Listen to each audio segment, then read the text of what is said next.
Hello, hello, hello. I want to thank you for coming back for the Basic Competencies course for supervisors. What we're going to go over is a slightly, I take a little bit of a broader approach to the drug-free workplace program and drug-free safety program. I look at this as just one more element in our company's overall safety practices. And so I tie it into the OSHA's general duty class. By the way, I'll get into it in a second. We'll also look at the role of the supervisor and then how to utilize the six-step constructive confrontation process in the event that you believe a worker is demonstrating indicators of impairment that leads you to believe they're too unsafe to continue on the job. Yeah. So with the general duty class, 5A1 of the original OSHA law, it says that as an employer, we must provide a safe work environment that's free from recognized hazards that are causing or likely to cause death or serious harm. If we become aware of such a hazard, then we are obligated to take immediate appropriate corrective action to prevent people from getting hurt or killed on the job. That includes the hazards that are posed by impaired workers. Workers are expected to be fit for duty when they're on the job, meaning they have to be, going back to the first session, they should be both sufficiently mentally alert and physically capable of safely doing their jobs. If they are not safe to be on the job, they should not be on the job. And we are obligated to take action to remove them safely and discreetly before they hurt themselves or hurt somebody else. If it can be determined that we were aware of a hazard and we did not take action to address it, we've proven we were aware of this specific hazard and we did not take immediate appropriate corrective action to address it, it can be determined that we were behaving in a willfully reckless manner, and it can expose both the corporation and us as supervisors to both civil liability and criminal culpability. EHS Today, the newsletter that I mentioned in the previous session, has been running a lot of articles, a lot of headlines about OSHA criminally charging serial offenders, companies that have made a business decision to put profits over safety, and who have decided that it's a better pathway forward to just pay the fine and take the hit and just to keep doing things in an unsafe way. And so because they were not learning their lesson from maxing out their fines, they ended up charging them criminally. Hopefully that'll get their attention.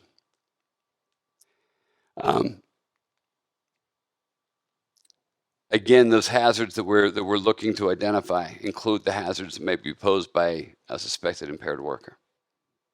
Right. If we suspect the person's unsafe, we got to pull them off the job. Now, there are three common barriers that sometimes prevent us as supervisors from getting involved, from taking those actions. So I want to go over those with you briefly, and not only to identify the hazard itself, but also the appropriate remedy. Okay. And it doesn't matter how long you've been doing the job, these can affect any of us. But this is particularly something that impacts new or newly hired or newly promoted supervisors a lot of times. The first barrier is lack of confidence or lack of knowledge, just not being sure what to do. On average, it takes most people about 2 years to become fully competent in any new position, particularly if it's a skilled position. And so whether you are a new hourly worker or a new foreman or a new supervisor or a new director of operations or whatever, many of us experience something referred to as imposter syndrome. Anybody familiar with that? Heard of it? It's a fear of being discovered. It's fear of it being discovered that you don't know everything. And maybe you don't know enough to be in that position. It's a fear that comes from a very primal place, that we fear that we're going to lose what we have, or we're not going to get what we want. And that if people knew what we don't know, then maybe we would lose this position that we just got. And so that can paralyze folks from taking action sometimes, because they're afraid of doing the wrong thing the wrong way, getting found out, and then getting in trouble or getting embarrassed, having an egg on their face. All right. So the remedy for this is training, doing what we're doing today. Making sure that there are clear protocols, and if you're not sure what to do, that you find out. The other remedy for this is to lean on each other, the other people in this room, the other members of your management team. I assure you, there are going to be times, just like you, there will be times when you draw a blank, something that you should know, something that should be right at your fingertips, and in the moment when that, when you're experiencing that stressful situation, you just can't think clearly, and you don't remember what to do. That happens. That's a natural response to stress. The way that our body responds to stress is it releases two powerful chemical compounds. It releases adrenaline, which gives us strength and energy and helps us break through pain barriers, and it releases a chemical called cortisol, which also elevates our blood pressure and our heart rate, but it also is a powerful amnesiac substance, where it makes it hard for us to think clearly. It's part of nature's mercy, that when we're going through grief or profound stress, that this chemical compound is released so that we don't remember how bad it hurt us emotionally when we were going through it. It's why people freeze sometimes when they're sure they would have acted differently. If you are in a situation and you're not sure what to do, instead of just kicking the can down the road or looking the other way and hoping for the best, just ask one of your colleagues. Have them help you out. Doing so helps to build goodwill and rapport with each other, where you can build goodwill accounts with each other, where you can learn to count on one another, and where, if you have enough goodwill in the bank over time, that when you finally make a mistake, there might be enough to cover it and to salvage the relationship.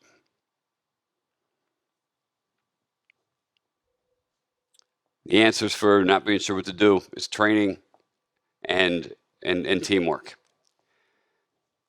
The second common barrier is fear of harming or upsetting the suspected impaired individual. How many of you have had experience? I don't want to ask too much of a personal question here, but how many of you have had experience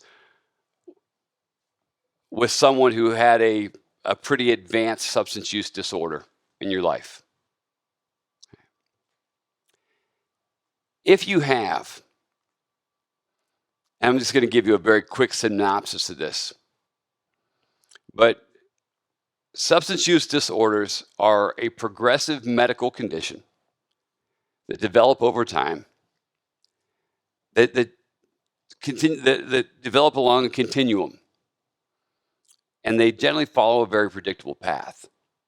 It starts off with earlier experimental use, where a person tries a substance or various substances.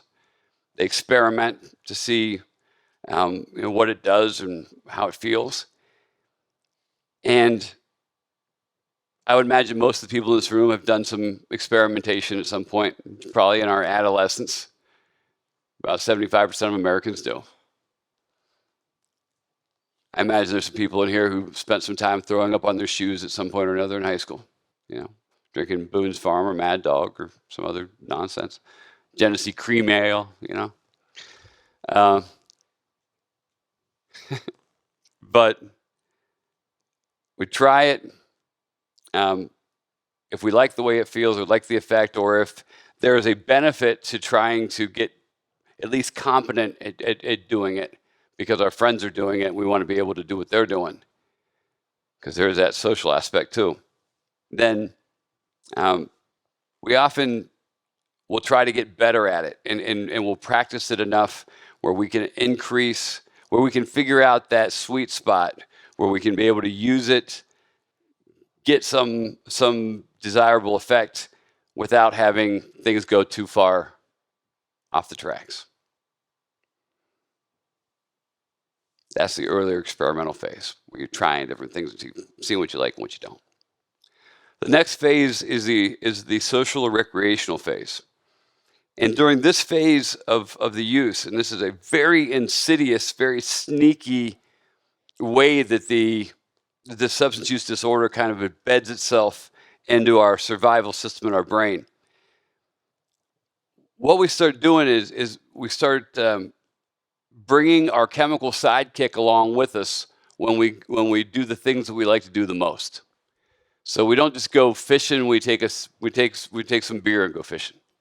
We don't just play Xbox. We smoke some weed and play Xbox. We don't just go dancing. We pop some ecstasy and go dancing. We don't just go to see the Blue Man Group. We eat some mushrooms and see the Blue Man Group. We don't just go to Cedar Point. You take some acid and go to Cedar Point or whatever. But what we're doing is we're doing something that would have been incredibly enjoyable and fun anyway. And then we're adding this substance that is specifically designed to generate an enormous flood of dopamine, the reward chemical, that we take while we're doing that thing. And so it makes that thing that we really like already seem that much more fun. And we teach ourselves that using the substance makes things better. Do you see how that would work? Does that make sense logically? And so this is the phase at which we start to our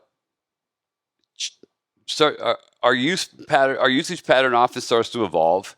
Our tolerance generally tends to increase. We start using more of the substance more frequently.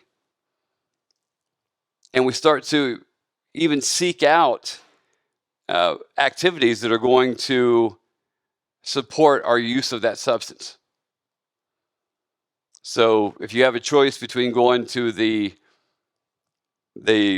graduation party with the head of the National Honor Society and president of the chess club who has the pig roast and is getting the drug and alcohol free soiree, or going to the Raging Kegger, I mean, it's not really much of a competition, right?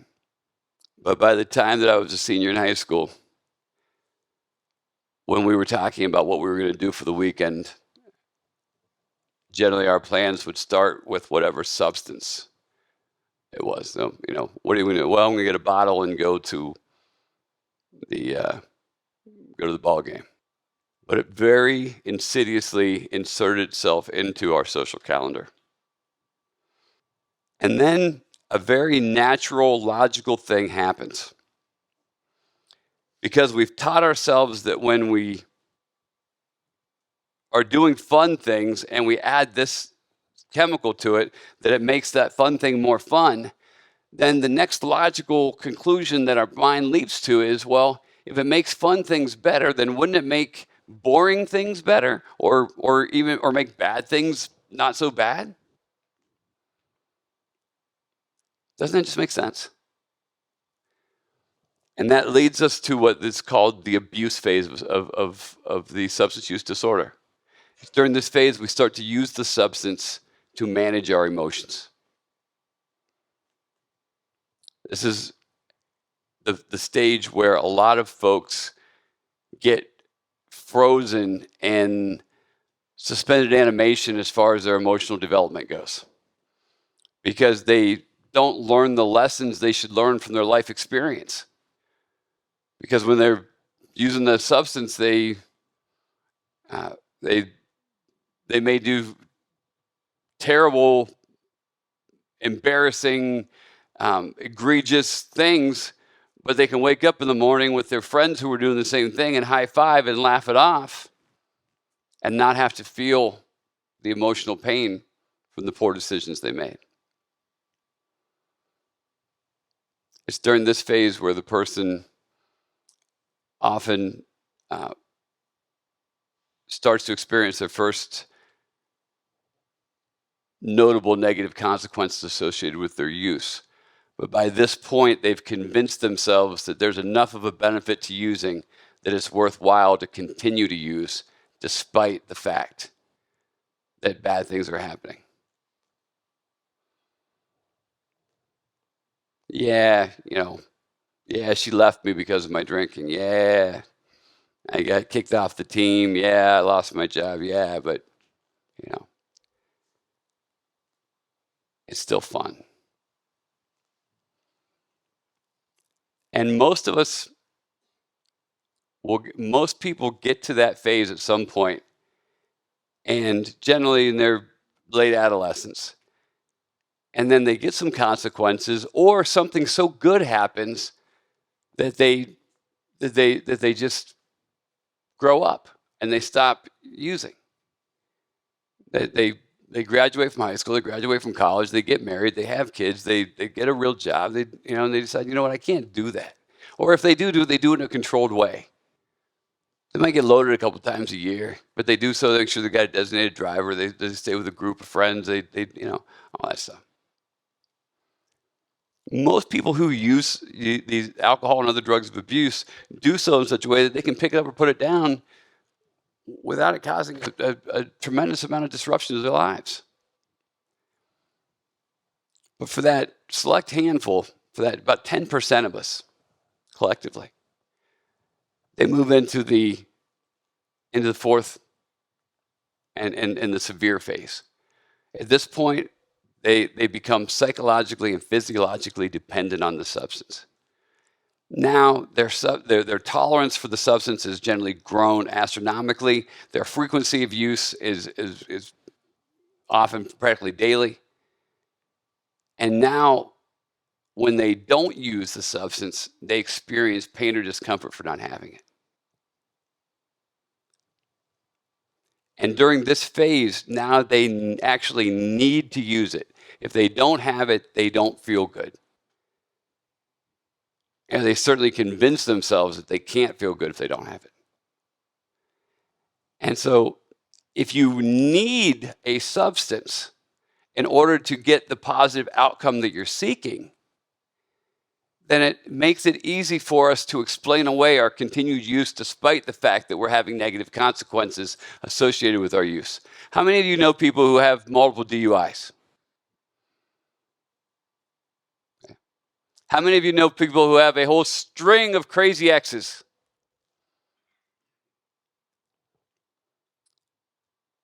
One common denominator in all those relationships.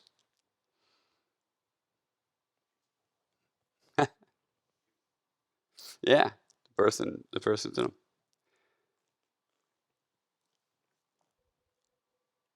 By that time, their use has generally impacted their health, their finances, their self-respect, their integrity, their honesty, their reliability, their dependability, their primary relationships.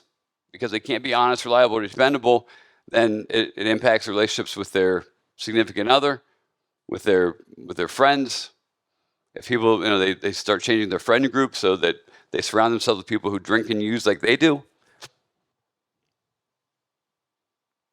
starts causing more conflict with their neighbors, their community, with the law.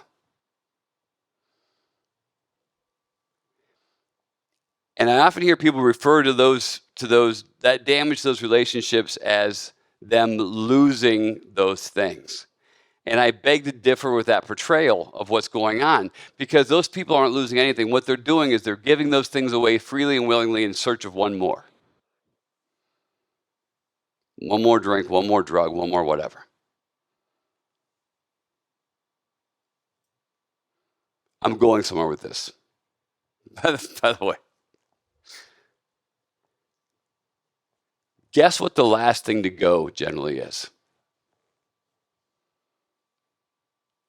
Besides obviously their health in their life. Although they may be experiencing serious health issues at this point.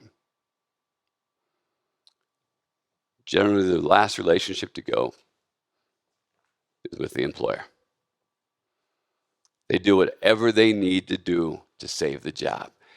The wife can hit the bricks. She can take the kids with her. She can take the dog, take the house, take whatever you want. I don't need her nagging me. Neighbors can build their old high fence. I don't need them looking over here at what I'm doing anyways. The cops can take a flying leap. But I need to keep my job. Why is that so important to that individual? Because they gotta protect their supply. They gotta protect their source of income, because they gotta be able to pay their bar tab. They gotta be able to pay their drug dealer. They can't keep the supply going, and they need it. Here and here, they need it.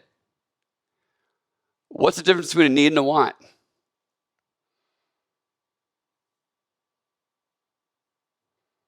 What's the difference between a need and a want?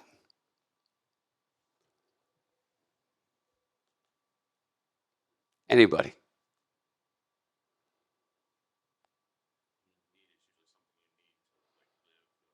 Yeah, a need is something you have to have, right, to survive or to be healthy and well. What is and how does a want differ from that? Yeah, it's not something that you have to have. It's just something that you think maybe might make things nicer, right? But they've convinced themselves at this point it's a need. So if they need it, then they're going to do whatever they have to do to get it. And that often involves creating an elaborate alibi system. An alibi system to cover up all of the crazy crap that's going on in their lives. All of the crazy, otherwise inexplicable situations they're finding themselves in.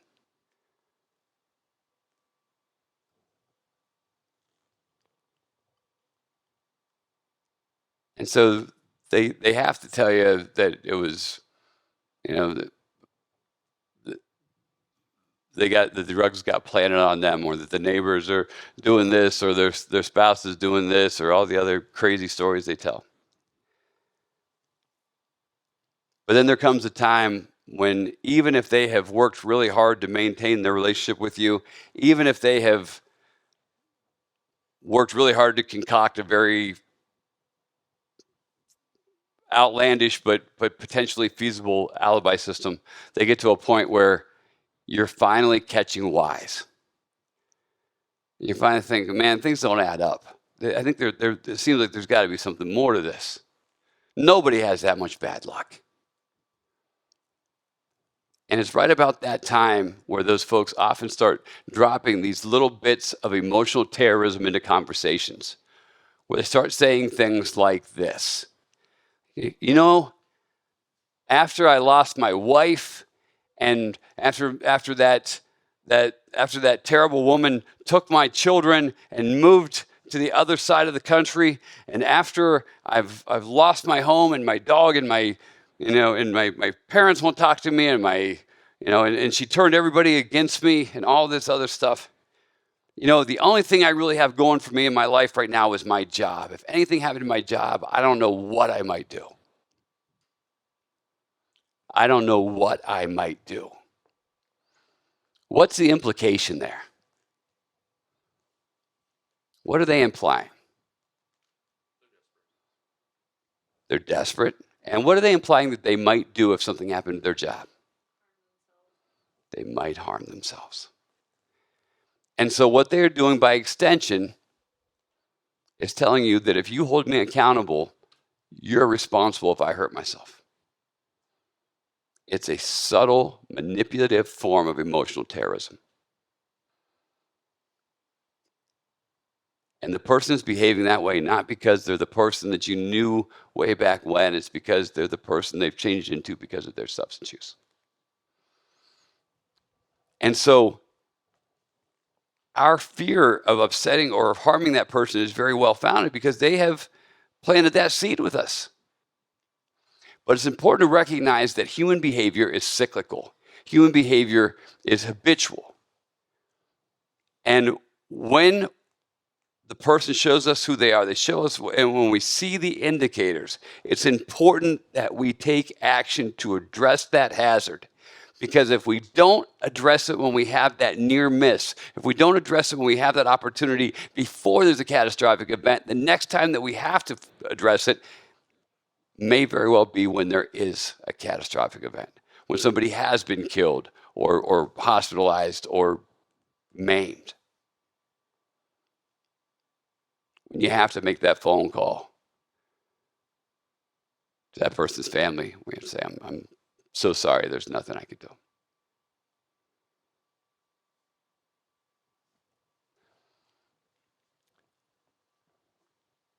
The fear of harming that person is a very rational,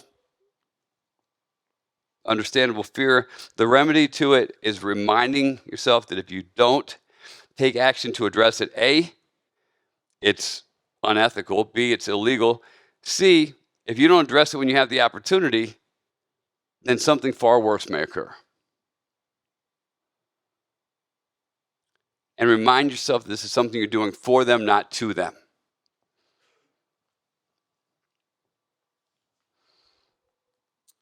On the day that you hold that person accountable, they may call you everything but a human being.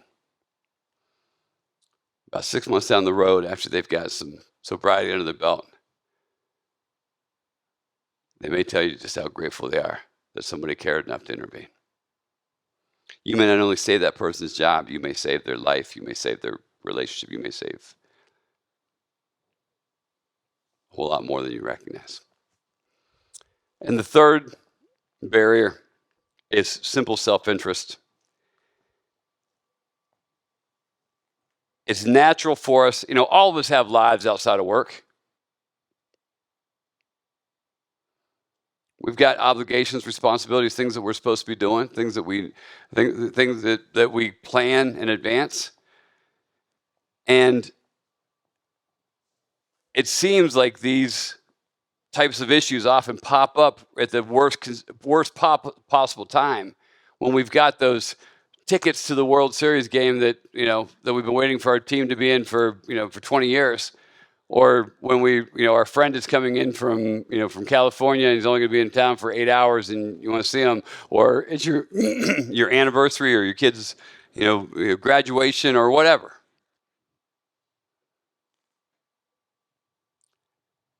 And thinking, if I hold this person accountable, how is it going to impact me is a natural first thought. That's just being a human being. It's important to remember, though, that it's not the first thought that counts, it's how we respond to it. And it's important to remember that we have to take that to do the next right thing. That we didn't, in most cases, we didn't just wake up one day and find ourselves doing this position. We sought it out. We pursued it. We applied for it. We won it. We fought hard for this position and the responsibility that goes with it. It's important that we live up to it. Even when it's difficult, even when it's inconvenient, even when it's unpleasant. And if you're uncomfortable with that part of the job, you may be doing the wrong job. Okay. 3 quick barriers: not being sure what to do, fear of harming the person, fear of how it's going to impact you. If you have suspicion that a worker may be too impaired to safely do their job, then there is a process, a reasonable suspicion process that you need to follow to determine whether or not the person is safe to stay on the job or whether or not they need to be removed. The first thing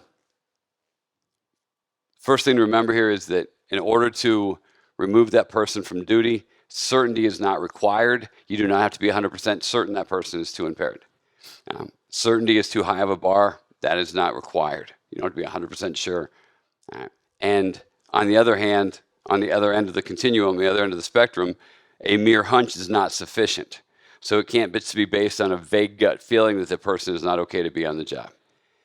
In order to remove a suspected impaired worker from duty for suspicion of impairment, we must be able to verbalize and articulate why it is, based on our direct observation, we believe that worker is too impaired to safely do their jobs.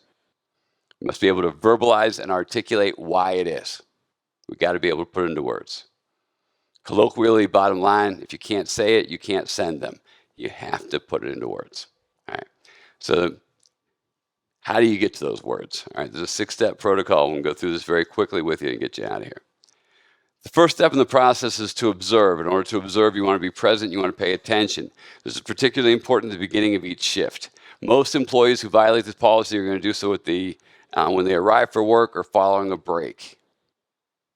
Those times when they don't have direct oversight is when they're more likely to indulge in the use of their substance. What we recommend is that our supervisors commit to engaging with their workers at the beginning of each shift. And to engage with them, I just mean having at least a brief, focused interaction at the beginning of that shift. And we encourage the supervisor to ask four questions as part of that engagement process. It only needs to be about a minute long. All right? It doesn't have to be a long involved thing, but there's 4 engagement questions. All right. First question is just a status check, asking the person, "How you doing?" Okay, sir, what's your name? Austin. Austin, how you doing, man? Doing great, man. How was your weekend? Good. All right. Outstanding. All right. Thank you. Status check. Easy peasy. Simple. When you're checking in with the person, making eye contact, giving them your full attention, do not divide your attention between your device and between your phone, your tablet, your clipboard. You're talking to the person for a minute or so, just give them your attention for that long. Ask them how they're doing, do the status check, and if you feel comfortable about it, this is taken directly from the leadership skills for the SMART skills for leadership in the military. They encouraged, if you're comfortable with it, within your level of comfort and the other person's level of comfort, having some physical contact with the person that you're checking in with. A knuckle touch, high five, handshake, punch on the arm. You do not touch any worker anywhere where a one-piece swimsuit would traditionally cover a lady. But if you're comfortable, that knuckle touch, that high five, whatever, that breaks down an imaginary barrier. And it leads that individual to view you more as a coach than as a disciplinarian. And it makes you more approachable. And it makes it more likely that they will come to you to seek guidance and clarification instead of being afraid to talk to you because you're going to embarrass them or humiliate them or tear their head off or worse.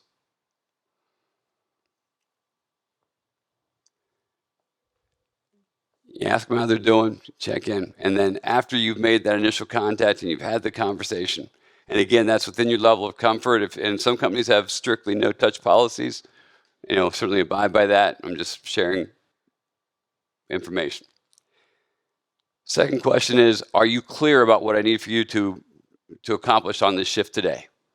Are you clear about the assignment? Are you clear about what I need you to do on this shift today? Are you clear about what I need you to do on this shift today? Third question, do you have the material and equipment necessary to complete the task you've been assigned?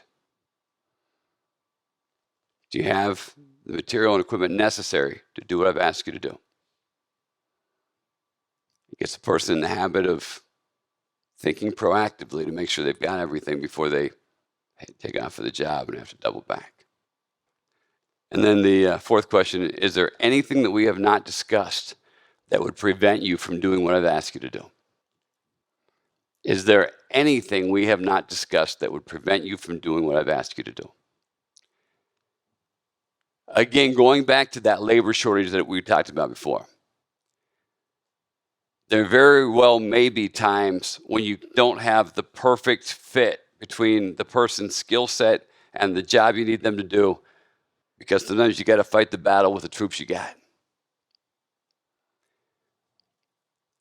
And so by asking that question and by taking the time to develop that rapport and that relationship with that worker, if you ask them, is there anything that we haven't discussed that would prevent you from doing the job? That creates an opening for them to ask you, I've done this before. I used to do it, for the other company a long time ago, but I haven't done it for years. I mean, do you mind just walking me through it real fast to make sure I get it right?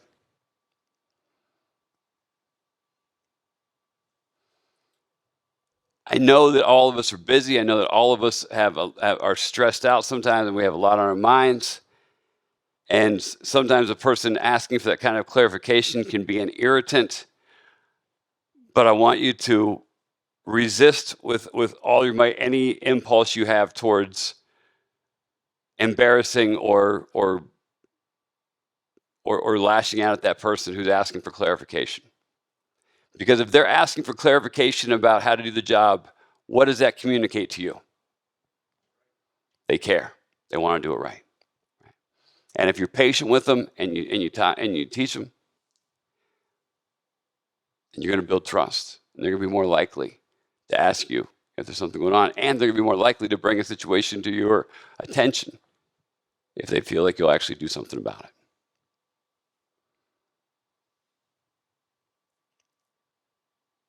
Efficiency experts have studied this protocol. A lot of this is stolen right out of a book, an old management book called The 1 Minute Manager. But those efficiency experts studied this and found that 1 minute of engagement at the beginning of each shift has the highest return on investment of any minute throughout the entire workday. Because you have the opportunity to check in and make sure that they're okay before they get started, that they understand what needs to be done, that they have what they need to do it, so they don't do the wrong thing the wrong way, where they have to undo the job, redo it, burning through materials and man hours, or possibly doing something in a way that's unsafe that's going to hurt them or someone else. 1 minute. And how many hours a day are most of you working? So that's 480 minutes. How many of you? What's the largest crew any of you supervise?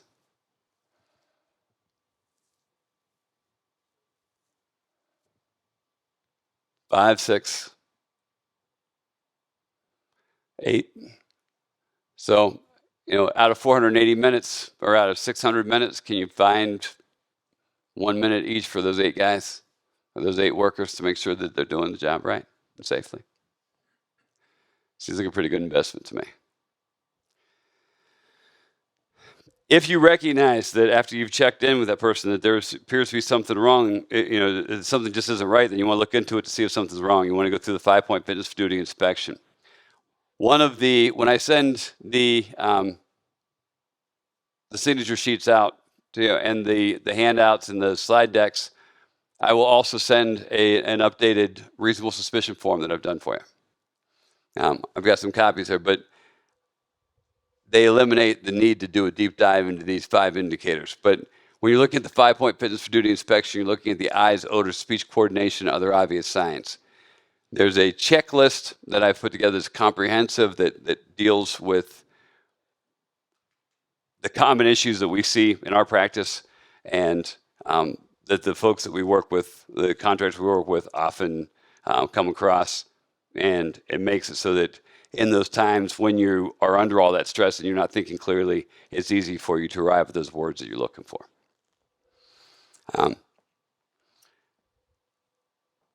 Once you have looked into it to see if they are demonstrating indicators of impairment, if you believe that there's enough there to confirm your suspicion, then you want to get it confirmed with another trained supervisor. All right? There should be 3 legs on this stool. It should be the initiating supervisor, the confirming supervisor, and the designated employer representative, the program administrator for the drug-free program, the safety director, the person who gets the drug test results when they come in. And there are 4 C's in the confirmation process. The first is contain the suspected worker. You want to pull them off the job, get them away from all the moving parts and all the dangers. You want to ask them to have a seat in a trailer, in an office, in a break room, away from other workers. Being careful to try to protect their privacy and confidentiality, because again, this may result in the provision of medical services. So you want to be as discreet as you can be. Once you want to call the person aside, say, Charlie, I need to talk to you for a second. Can you have a seat? I'll be right with you. If they ask you what's going on, you can tell them, if you're very careful with your wording, you can tell them the truth without violating their trust. You can say, if they ask, so what's going on? What do you need? So, well, there's something going on with this project. I need to get clarification on it before we can continue. There's something going on with this project I need to get clarification on before we can continue. Are you being honest with the person? Being vague, but you're being honest, right? So you ask them to have a seat. You want to maintain visual observation of them. And then you want to communicate with another trained supervisor, one of the other people for your company who's gone through this training. You want to ask that person to then coordinate with your designated employer representative, your program administrator, in some cases, depending on the size of your company, maybe the owner. But you let them know, but you want to communicate with that individual, that DER, at the time that phone call is made. You want to let them know as soon as the coordinating or the confirming supervisor is notified, they should contact the DER and let them know. You don't want to blindside them at the end of the process. That's not fair. You want to loop them in so they can get the ball rolling. And I'll talk more about that in a moment. Once the DER has been notified and the other confirming supervisor should be coming to you wherever you are with that suspected worker. You don't want to drag them around the job site looking for somebody, looking for the other supervisor. You have them come to you, and when they arrive, then the two of you are going to, once the other supervisor shows up, then you want to go and you want to conduct what we call a small room test. So you contain, you communicate, you coordinate, and then you conduct the small room test. The small room test is a couple of simple work-related questions about the project they just finished, the project they're currently working on, and the project they're about to commence.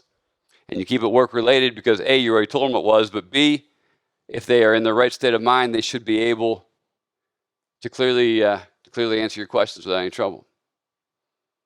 If they can't, it's a pretty good indication they might not be in the right state of mind. This is a brief, subjective evaluation that you're using to either confirm or refute your suspicion of their impairment. And then and remember, you are not, as a non-medical personnel, you are not responsible for diagnosing what's wrong with them. You are only responsible for recognizing the indicators that this person may not be safe. After you're done, again, I will give you the new checklist that you can go through. And the checklist will have it's got the reasonable suspicion at the top, your company name, and then it's got the different behaviors, the appearance, the speech. You've got whole galleries here of tons of different indicators to choose from. And again, these are I worked painstakingly on this to produce a document that's pretty comprehensive. There's also opportunities, sections that deal with the quality of the work, their job performance, that may be indicators of a substance use disorder. Other observations, there's a place for you that you can write stuff in that may not, if something is missing. Place for the initiating supervisor, for the confirming supervisor. And then and this whole process should only take you about a minute to fill out the checklist. After each of you have filled out your checklist, you've finished talking to the person, you've thanked them for their answers, you've stepped outside, you've completed your checklist, and then one of you is going to stay and observe the worker. One of you is going to communicate your findings with your DER, with your designated employer representative. You can flip a coin to see who does what, or use full rank or whatever. But then the person who's calling the DER needs to share the findings from the checklist. They don't have to match identically, but they should complement each other. And then you're delegating up to that DER to make the decision. They're going to decide what needs to happen next, whether the person needs to go for testing, whether they're okay to stay in the job or what. But you're giving them the information, they're making the decision. And then after the decision has been made, then you're going to go back in and notify. So you're going to go back in and notify the worker about what needs to happen next. Now, when you confront the worker, you need to let them know.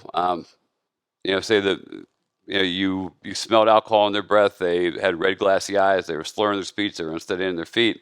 You communicated this to your DER. They ordered testing, so you're going to go back in and let them know. And the conversation can be very simple and straightforward. Charlie, the reason why we called you aside, as you probably already figured out, is because we have reason to suspect that we have some concerns about your fitness for duty. Some of the things we're seeing today just lead us to believe you may not be safe to be on the job today.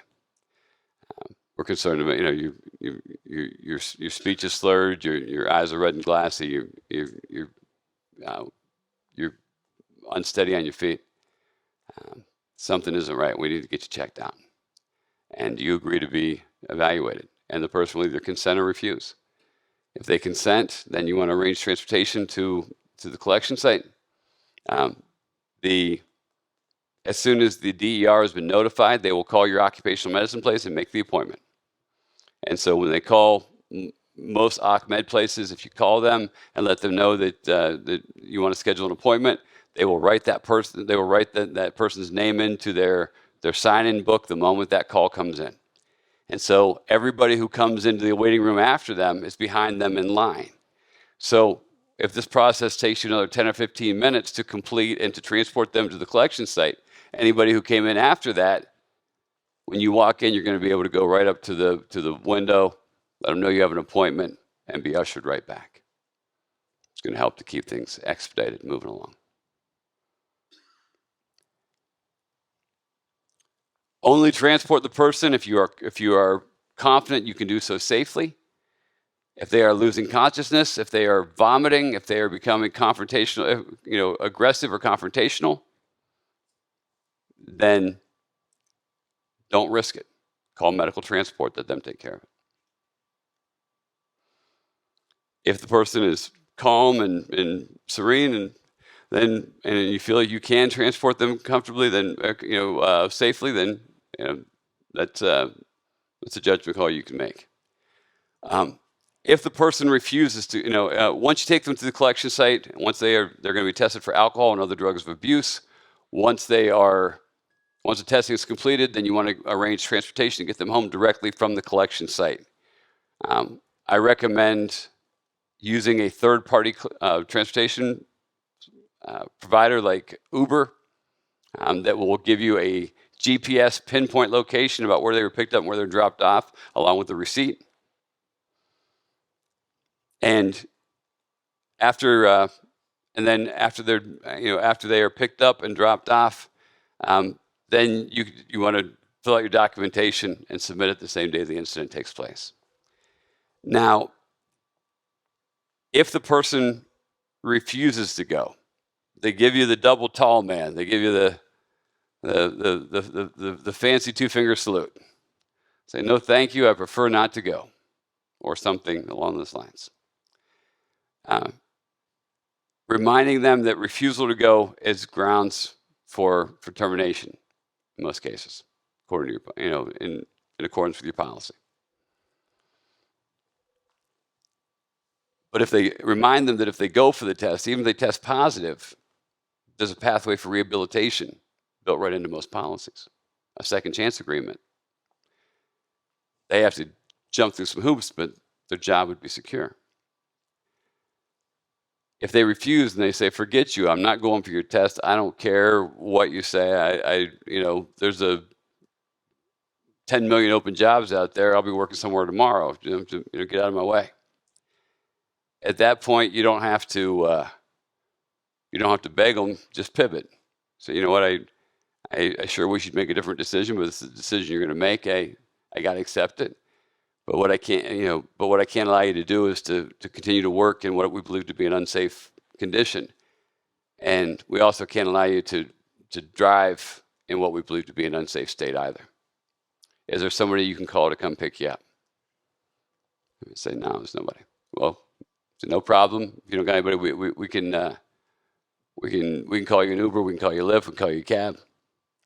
So look, I don't want your, and they say, look, I don't want your Uber, I don't want your cab, I don't want your ride. I'll tell you what I'm going to do. I'm going to walk myself out that door. I'm going to get in my vehicle. I'm going to drive myself home. You try to stop me, I'm going to knock you silly.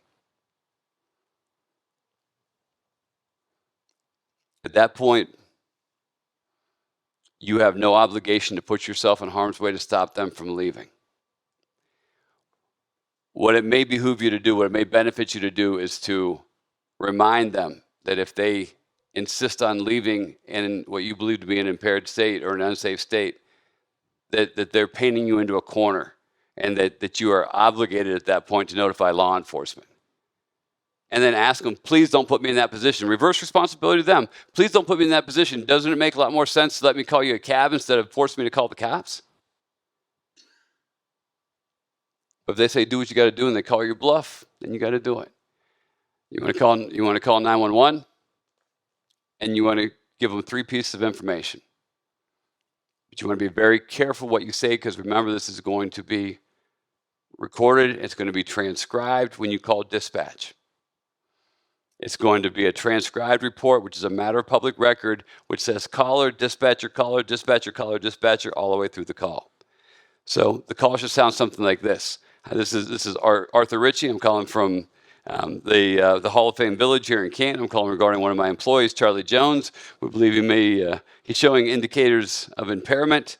We're concerned about his safety to be on the job. We have brought those concerns to his attention, but he's refusing to be evaluated. He's insisting on leaving the premises in his own personal vehicle in what we believe to be an impaired state. He's driving a red pickup truck, license plate ABC 123. He just headed right out of the parking lot on Fulton, head north on 77. I know he lives up by Akron. At that point, it's a timestamp recorded phone call. There's a transcribed report. There's no doubt that you have done your part. That is where your obligation with that ends. You have turned him over to law enforcement. It is now law enforcement's problem. Do not follow and report. Do not try to block the person's exit. That's abduction. Don't try to follow and report, where you can track the person for the police. We try to track from a safe distance. I've heard too many people report that they've tried things like that. Put yourself in that and think about what could go wrong in that situation. That person leaves, they're angry, they're impaired, or what you believe to be impaired. They're angry, upset. They jump in their vehicle, they take off, and you start following them from a safe distance so that you can track them for the police. They look back and they see you. What do you think they're likely to do? The most likely thing is probably going to punch it, right? So now you've got an impaired, angry person driving faster that way while they're looking in the rearview mirror that way. What could possibly go wrong? Or they jam on the brakes and they jump out in Ohio, the constitutional carry capital of the world, and turn the street into the OK Corral. Nothing good's going to come of that. Make the report. You can ask for a report of it as a matter of public record, just like a public accident would be.